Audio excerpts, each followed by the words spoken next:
سب دیکھنے اور سننے والوں کی خدمت میں محبت بھرا سلام۔ عبدالقیوم صاحب آج ہمارے ساتھ ہیں اور انٹرنیشنل حالات بھی کیا چل رہے ہیں اس میں بھی نظر ڈالیں گے۔ دیکھیں پاکستان میں علماء نے بہت بڑے اعلان کیے ہیں، یہ آخر پہ بتائیں گے۔ سب سے پہلے سر یہ بتائیے کہ آپ دیکھ رہے ہیں اس وقت جو اسرائیل ہے وہ کنٹرول نہیں ہو رہا، کیا دیکھ رہے ہیں آنے والے دنوں میں ایران کے اوپر کوئی حملہ شملہ تیاری شیاری ہو رہی سنا؟ مبارک صاحب، ویسے افسوسناک بات ہے، یہ افسوسناک بھی ہے اور مسلمانوں کے لیے، کیونکہ ہم مسلمان نہیں ہیں۔ بڑی سیدھی بات ہے، آپ حیران ہوں گے کہ ہمارے فکرے بہت سارے بڑے بڑے لوگوں نے دہرائے کہ پاکستان نہ اسلامی ملک ہے نہ جمہوری ملک ہے، یہ بنانے والے چلے گئے، لیکن اس کے بعد آج گنڈائزم کا ملک ہے۔ تو یہ اسرائیل کو کیوں کنٹرول کیا جا رہا ہے جب دنیا میں 120 ملک ہیں، 200 ملک ہیں، 210 ملک ہیں، یونائٹڈ نیشن بنی ہوئی ہے، بڑے بڑے لوگوں نے پریشر ڈالے، آپ کے 57 اسلامی ملک ہیں، تو یہ غزہ کو اس نے کچھ چھوڑا ہی نہیں ہے ابھی۔ تو یہ ایک شرمناک بات ہے جو ہم لوگ کہہ رہے ہیں جی کہ یہ کنٹرول میں نہیں آ رہا۔ ابھی ایران کے اوپر تو یہ حملہ نہیں کریں گے، یہ آپ یاد رکھیں، کبھی بھی ایران کوئی چھوٹا ملک نہیں ہے، بہت بڑا ملک ہے، اس کی اپنی فوجیں ہیں، وہ رشیا کے ساتھ ملا ہوا ہے، چائنا کے ساتھ مل کے ایکسرسائزیں آج کل کر رہے ہیں وہ سارے 3 ملک، تو اس کے اوپر تو کوئی حملہ نہیں کرنے والا۔ پھر ان کے پاس سب کچھ ہے، انڈر گراؤنڈ ہے، وہاں کوئی حملہ کرے گا نقصان ہی ہوگا۔ لیکن اسرائیل کیوں نہیں کنٹرول ہو رہا، یہ ایک بات ہے مبارک صاحب جو آپ نے سوال کیا ہے، کیوں کنٹرول نہیں ہو رہا۔ اچھا سر یہ بتائیے کہ مسلمان ممالک ہیں یا نہیں ہیں، ان کا فلسطینیوں کو کوئی فائدہ ہے اس وقت جتنے بھی مسلمان ممالک ہیں؟ کوئی فائدہ نہیں ہے، ان کو تو مروا دیا انہوں نے۔ آپ کو پتہ ہے یہ فلسطینی آج سے نہیں 75-76 سال سے مار کھا رہے ہیں، ان کا بچہ کیا ہے؟ وہ کوئی 10% لوگ تو فلسطین میں رہتے ہیں، 90% لوگ دنیا میں بکھر کے چلے گئے، اور یہی اسرائیل کی پالیسی تھی کہ ان کو کسی طریقے سے نکال دو۔ ابھی غزہ کے اوپر یہی مطلب ہے، امریکہ کہتا ہے تم قبضہ کر لو، کبھی کس کو کہتا ہے میں نہیں چھوڑوں گا، میں اپنے علاقے میں لا لوں گا، تو اس کا مطلب فلسطین پکا ہی ختم ہی کر دو۔ اور یہ مسلمان جو ہیں آپ کے، یہ بکے ہوئے لوگ ہیں، یہ پیسے کے لوگ نہیں ہیں، یہ مسلمان ہے ہی نہیں، سچی بات ہے، یہ مسلمان ہی نہیں ہے، یہ سب ایجنٹس ہیں، اور غلط طریقے سے کسی نے ملک قبضہ کیا ہوا ہے، کسی نے حکومت قبضہ کی ہوئی ہے، اور اسلام کا نام لیتے ہیں، اسلام جبکہ بالکل ڈفرینٹ چیز ہے، ہم نے بہت دفعہ ڈسکس کیا ہے۔ یہ تو یہ جو ملے ہیں ہمارے، یہ بکے ہوئے لوگ ہیں، یہ ان کے اندر کوئی اسلام کی 1% بھی وہ کہتے ہیں کہ اندر نہیں ہے، ان کے اندر وہ جو اسلام کا جذبہ ہے یا اسلام کی جو طاقت ہے، یہ سب جب پھنستے ہیں تو اسلام کا نعرہ جہاد کرو۔ 75-76 سال سے کسی نے جہاد نہیں کیا کہ ہمارے اوپر کون لوگ آوی ہیں پاکستان کو کھا گئے، تو یہ سب فراڈ ہے، اٹس اے بگ فراڈ۔ میں حافظ ہوں، میں سید ہوں، میں شاہ ہوں، یہ سب فراڈ ہے پاکستانی لوگوں کو بیوقوف بنانے کے لیے۔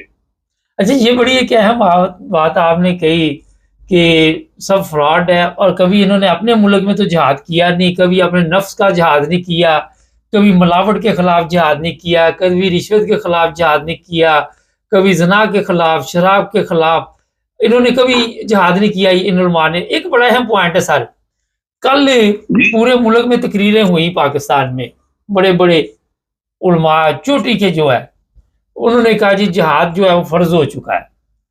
تو میرا مشورہ یہاں پہ ایک اپنے دیکھنے والوں کو یہ ہے کہ جو پہلا دستہ سب سے آگے جائے گا جہاد کا، وہ ان علماء کا ہونا چاہیے۔ آپ کا اس کے بارے میں کیا خیال ہے؟ بالکل، یہ میں آپ کو بتاؤں، یہ سب سے بڑے جو چور ہیں یہ علماء ہیں پاکستان کے، یہ سب سے زیادہ منافق یہی لوگ ہیں۔ یہ آپ دیکھیں کہ جہاد بھائی، جب بچے فلسطین کے بچے، عورتیں، بوڑھے خون میں لت پت ہو گئے اور لاکھوں دنیا مری، لاکھوں سے زیادہ زخمی ہوئے، کھربوں زیادہ، کوئی آپ کا جہاد والا نہیں نکلا بات۔ پاکستان کے اندر معصوم بچیوں کو مسجد کے اندر ان کے ساتھ زیادتیاں ہوتی ہیں، وہ ان کے بچیوں کے ہاتھ میں قرآن ہوتا ہے، یہ ملے کرتے ہیں۔ تو یہ خود بکے ہوئے لوگ ہیں، یہ پہلی بات ہے، یہ مسلمان نہیں ہے۔ ہم نے بہت اور ایسا یہ مشرک لوگ ہیں، یہ انہوں نے داڑھی رکھ کے اور لمبے چوگے پہن کے اور یہ تقریریں شیریں کر کے لوگوں کو بیوقوف بنائے ہوئے ہیں۔ ایگزیکٹلی بھٹو نے ایئر مارشل اسد کو کہا تھا، جب ایئر مارشل اسد خان بھٹو کے بہت خلاف تھا، اس کو کہتا ہے دیکھو ہم اگر دونوں مل جائیں 20 سال اس قوم کو بیوقوف بنا سکتے ہیں. یہ اس کے الفاظ تھے بھٹو کے، جو اسد خان نے کہا نو. یہی ایوب خان کے الفاظ تھے کہ مجھے 20 سال اور دیے جائیں، میں اس قوم کو سیدھا کر لوں گا. وہ بھی گیا. اس طرح یہ آج جو ہیں یہ سب فراڈی ہیں، فراڈی، ٹوٹل فراڈ. اسلام کے ساتھ، اللہ کے ساتھ، دین کے ساتھ، قرآن کے ساتھ یہ سب فراڈ کر رہے ہیں. تو اللہ تعالیٰ جانتا ہے ان کی نیتوں کو. یہ کوئی جہاد نہیں کرنے والے. یہ کچھ اگر ملا فضل الرحمان جو ہے، جس کو ہم فضلو کہتے تھے، اگر وہ جہاد کرتا تو جو کچھ ہمارے ملک کے ساتھ ان زرداریوں نے اور لوریوں نے اور ایم کیو نے اور ادھر ولی خان نے کیا، کیوں جہاد پہ نہیں نکلا آج تک؟ کیونکہ یہ خود بے ایمان آدمی ہے، سب سے بڑا منافق شخص ہے. داڑھی کوئی چیز نہیں ہوتی مبارک صاحب. اگر آپ داڑھی رکھ کے، تو بغداد کے چور، بغداد کے ڈاکو داڑھی رکھ کے ہاتھ میں تسبیح چوگا پہن کے رات کو لوگوں کو لوٹتے تھے. یہ آپ کو یاد ہونا چاہیے. تو یہ بھی تو لوٹ ہی رہی ہے نا. یہ کون سا کام کر رہے ہیں یہ سارے؟ اچھا ویسے ایک بات ہے کہ گورنمنٹ پاکستان کو چاہیے کہ وہاں سے کوئی 10-20 جہاز فلسطین اتار دے ان علماء کے، کہ جاؤ بھی شروع کرو جہاد، بعد کی قوم بعد میں آتی ہے. تو کیا ان میں سے کتنے فیصد آپ یقین رکھتے ہیں کہ وہاں پہ گورنمنٹ کے قابو میں آئیں گے؟ بالکل نہیں. آپ یقین کریں مبارک صاحب، کو زمانہ تھا نا جب اسلام آیا تو لوگ پیدل مکے سے دمشق تک جاتے تھے. اب میں نے دیکھا ہے سارا ہزاروں میل دور جاتے تھے، تجارت کرتے تھے. ان کے پاس کیا جہاز تھے؟ نہ سڑکیں تھی، نہ درخت تھا، نہ پانی تھا، نہ کپڑے تھے. نہانے کے لیے ان کے جسموں سے بدبو آتی تھی. یہ اسلام کے اندر لکھا ہوا ہے کہ تو وہ لوگ پیدل چلتے تھے. آپ ان کو مکے سے مدینے تک پیدل چھوڑ دیں، پاکستانی یہ جو ملے ہیں یہ سارے مر جائیں گے. کوئی 2-10 کلومیٹر کے بعد مرے پڑے ہوں گے، سڑکوں کی لاش گلی ہوگی، کیونکہ یہ مسلمان نہیں ہے. اصل یہی بات ہے جو یہ لوگوں کو بتاتے ہیں کہ ہم مسلمان، ہم دین کے فلاں. It's a fraud. میں اس کو ہمیشہ سمجھتا ہوں کہ یہ سب فراڈی لوگ ہیں، یہ دھوکے باز ہیں، یہ منافق ہیں، یہ مشرک ہیں، اور یہ اللہ کے دین کے ساتھ مذاق کر رہے ہیں اور لوگوں کو دھوکہ دے رہے ہیں. مجھے تیسری آ رہی تھی کہ 10 کلومیٹر آپ نے بہت لمبا سفر بتا دیا. ان کو جب پتہ چلنا نا کہ ان کو بھیجنے لگے، اسی وقت انہوں نے پھڑک جانا. اچھا سر، تھوڑا سا آج یوکرائن پہ کیا چل رہا ہے اس وقت؟ کوئی حالات ٹھیک نظر نہیں آ رہے یوکرائن کی، آپ کیا کہتے ہیں؟ مبارک صاحب، یہ عجیب ایک تماشا ہوا ہے کہ ایک چیز چلتے رکی ہے. اور حیرانگی کی بات ہے، دنیا ٹرمپ نے جو یہ آپ کہیں کہ ٹریڈ وار شروع کی ہے، تو اس سے پوری دنیا اپنے چکروں میں پڑ گئی اور یوکرین کو لوگ بھول گئے. یوکرین کے بعد جو اسلحہ مسئلہ تھا وہ مار کھا کے اس کا بچا کچھ نہیں. روس اس کو مار رہا ہے، پھر بھی مار رہا ہے، اس کو مارتا ہے ہر روز 2-4 میزائل، اور پھر اس کو نقصان ہوتا ہے. وہ خاموش ہے، وہ ادھر ادھر دیکھ رہا ہے، کوئی اس کی مدد نہیں کر رہا. ٹرمپ نے پوری دنیا کو پھنسا کے رکھ دیا ہے. یہ ٹریڈ وار کوئی معمولی بات نہیں ہے. سب دنیا سوچ رہی ہے ہمارا کیا بنے گا. آپ کو پتہ ہے کرنسی نیچے سے اوپر سے نیچے جا رہی ہے روز. اور یہ ابھی یوکرین وار جو ختم ہونے والی تھی، اس میں اس بندے کو لوگوں نے ورگلایا کہ تم یہ جو ٹرمپ کہتا ہے پیسے واپس کرو، نہیں تو اس کے عوض ہمیں کوئی چیز دو. تو یہ منکر ہو، پہلے کہتا ہے ٹھیک ہے، پھر منکر ہو گیا، پھر کہتا ہے اچھا ٹھیک ہے، پھر منکر ہو گیا. تو رشین کے ساتھ کہتا ہے جی وہ علاقہ خالی کرو. یہ وہ اسے بولا یہ تو ہو ہی نہیں سکتا. تو رشین نے تو امریکہ کو بھی اور اس کو بھی جواب دے دیا ہے، ہم اپنی ٹرمز کے اوپر جو ہے وہ معاہدہ کریں گے، لیکن ہمیں کوئی جنگ ختم ہونے کے لیے ہمیں جلدی بھی نہیں ہے. تو یہ چیزیں جو ہو رہی ہیں، یہ مقصد یہ خطرناک ہو رہی ہے. میرے خیال میں لوگ امن کے لیے سوچ رہے تھے، لیکن ابھی لگ رہا ہے کہ اتنا جلدی امن نہیں آئے گا، ایسے لگ رہا ہے. اچھا یورپ بڑے پریشان ہے اس وقت، آپ دیکھ رہے ہیں کہ ان کی پریشانی اپنی جگہ درست ہے اس وقت؟ پریشان ہے چونکہ ٹرمپ نے ٹریڈ وار شروع کی، ٹرمپ نے ان کو لفٹ نہیں دی، ٹرمپ نے ہر طریقے سے یورپ کو پیچھے کیا، نیٹو کو پیچھے کیا، اور پھر اوپر سے رشیا کے ساتھ ٹرمپ کے کیسے ریلیشنز ہیں. دنیا حیران ہے. اس نے ساری دنیا کو یہ جو لگایا ہے، ٹیکس لگایا ہے، تو رشیا کو نہیں لگایا، نارتھ کوریا کو نہیں لگایا. اس سے یہ یورپین پریشان ہے کہ یہ چکر کیا ہو رہا ہے. تو یہ رشیا جو ہے وہ تو ڈرتا نہیں ہے. لوگوں نے یہاں تک کہہ دیا کہ یہ جو 2-3 بالٹک اسٹیٹس ہیں یہ رشیا قبضہ کر لے گا. اس کی پرانی اسٹیٹس تھیں اور باقی 3-4 ملکوں پہ اس نے نظر رکھی ہوئی ہے. جیسے آپ کو بھی پتا ہے 3-4 ملک جو ہیں وہ کہتے ہیں ان کو میں چھوڑوں گا نہیں. جو اسلحہ دے رہے ہیں یا پیسہ دے رہے ہیں یا یوکرین کو پمپ کر رہے ہیں بار بار کہ معاہدہ نہ کرو معاہدہ نہ کرو. تو یہ چیزیں جو ہیں یہ خطرناک ہیں چونکہ رشیا ڈرنے والا نہیں ہے. رشیا بڑی طاقت ہے, آپ کو پتہ ہی ہے. اس کے ساتھ چائنا ملا ہوا ہے اور 2-4 ملک ملے ہوئے ہیں. تو یہ چیزیں جو ہیں یہ ملک کے لیے, عوام کے لیے, ساری دنیا کے لیے خطرناک ہے. مبارک صاحب جی بہت شکریہ سر.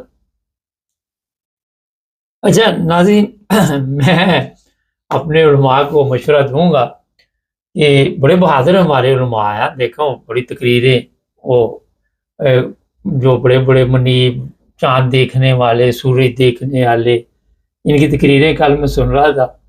تو سب سے پہلے یہ ہونا چاہیے کہ پاکستانی گورنمنٹ کو چاہیے کہ ان علماء کو فلسطین بھجوائے, اور کوئی پہلے دستے میں کوئی 1 لاکھ کے قریب جو چوٹی کے علماء ہیں, چھوٹے نہیں جو بڑے ہیں, ساتھ ان کے بچے بھی بھیجے, کیونکہ سب سے زیادہ ثواب کا موقع اس وقت ان کے پاس ہے, اور اس سے زبردست گولڈن چانس دوبارہ آپ کو نہیں ملنا. اتنے بہادر ہیں ہمارے علماء. پتہ نہیں کوئی غبارہ پھٹا تھا تو علماء وہ بیچارہ ڈر گیا تھا, لیکن ذہنی طور پہ وہ تو ڈر گیا تھا, لیکن اندر سے بڑے طاقتور ہیں. پھر ان کی دعائیں, ان کے جو منتر جنتر, وہ کیا ہے, وہ جو بھی پڑھتے ہیں وہ زبردست رنگ وہاں پہ لائیں گے. ظاہر ہے جب یہ وہاں پہ پہنچیں گے ان کے جنتر منتر. اچھا ان کے ساتھ ایک اور بھی کام کرے, وہ شف جو ہے اس کو بھی, پھر وہ جو چھوٹے چھوٹے شف ہے, پھر وہ جو مزاروں پہ بیٹھے ہوئے ہیں ایک دستہ ان کا بھی ہو. یہ 2 دستے جو ہے نا, جتنے پیر فقیر جو دعائیں کر رہے ہیں وہاں پہ بیٹھ کے, جو لوگوں کی قسمت بدل رہے ہیں, وہ بھی اس میں شامل کرنے چاہیے. دیکھیں زیادتی ہوگی کہ اگر یہ جا رہے ہیں, یہ غازی بچ کے آگے, تو وہ اس نیک کام سے بچ جائیں گے. کار ثواب میں حصہ لینے کے لیے دیکھیں دوسرے کو موقع زیادہ دینا چاہیے.